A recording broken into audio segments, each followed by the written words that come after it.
Selamat pagi dan salam sejahtera untuk kita semua. Saya Freddy Gunta Sembiring dengan NPM 223310524 dari kelas Muslim C akan mempresentasikan hasil tugas bahasa Indonesia saya, yang dimana judul yang saya akan bawa hari ini adalah penerapan sumber daya pembangkit listrik tenaga uap batu bara dari prospek pengembangan energi hijau atau green energy.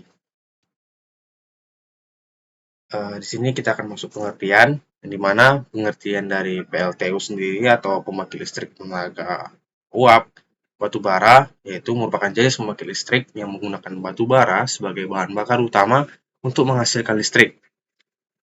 Yang dikutip dari Bagaskara dari tahun 2018. Proses utama dari PLTU melibatkan konversi energi panas yang dihasilkan dari pembakaran batu bara menjadi energi listrik, mana PLTU batubara telah menjadi salah satu sumber utama untuk memenuhi kebutuhan listrik di berbagai negara, karena batubara relatif murah dan memiliki ketersediaan yang sangat-sangat melimpah.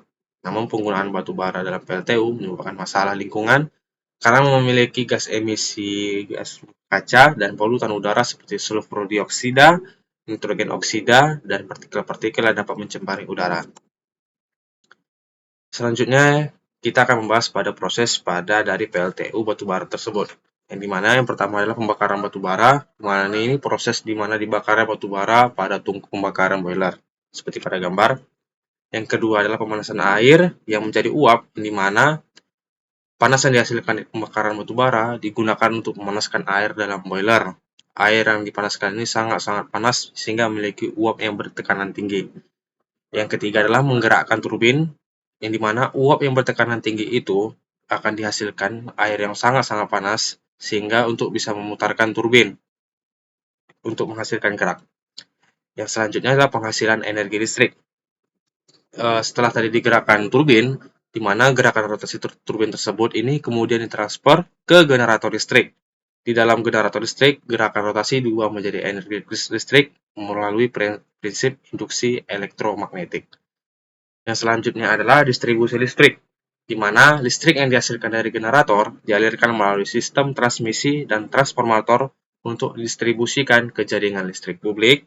Listrik ini kemudian dapat digunakan oleh masyarakat seperti industri, rumah tangga, komersial, dan sebagainya. Selanjutnya adalah green energy, yang dimana green energy sendiri adalah salah satu energi pembaruan yang sangat-sangat dicari saat ini. Dan PLTU pada dasarnya menggunakan bahan bakar fosil yang sangat-sangat terbatas dan tidak dapat diperbaharui karena sumber utamanya untuk menghasilkan energi listrik. Oleh karena itu, untuk menghasilkan energi listrik, batu bara termasuk energi yang terbarukan. Energi terbarukan merujuk pada sumber daya alam yang dapat diperbarui secara terus-menerus dan jangka yang waktu sangat panjang. Contoh, energi terbarukan termasuk energi angin, surya, hidro, biomasa, dan energi panas bumi. Sumber-sumber ini dapat diperbarui dalam skala waktu relevan bagi umat manusia. Teknologi bersih, penggunaan teknologi canggih, inovatif untuk mengurangi emisi gas rumah kaca, polutan lainnya, dan PLTU berbara, sistem penangkapan karbon, filter udara dan canggih, dan pemurnian emisi adalah contoh teknologi yang dapat membantu mengurangi dampak lingkungan. Dan juga upaya untuk mengurangi dampak lingkungan dari PLTU batubara dan mempromosikan konsep energi hijau adalah langkah yang penting dalam transmisi menuju energi yang lebih berkelanjutan. Meskipun PLTU batubara sendiri bukan sumber energi terbarukan, integrasi teknologi bersih dan pemikiran hijau dalam operasinya dapat membantu mengurangi dampak negatif terhadap lingkungan.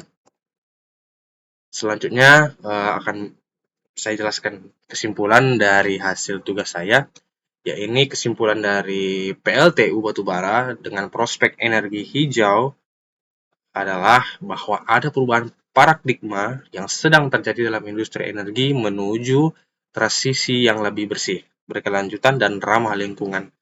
PLTU batubara sebagai sumber energi konvensional memiliki dampak lingkungan yang signifikan, terutama terkait dengan emisi gas rumah kaca dan polusi udara.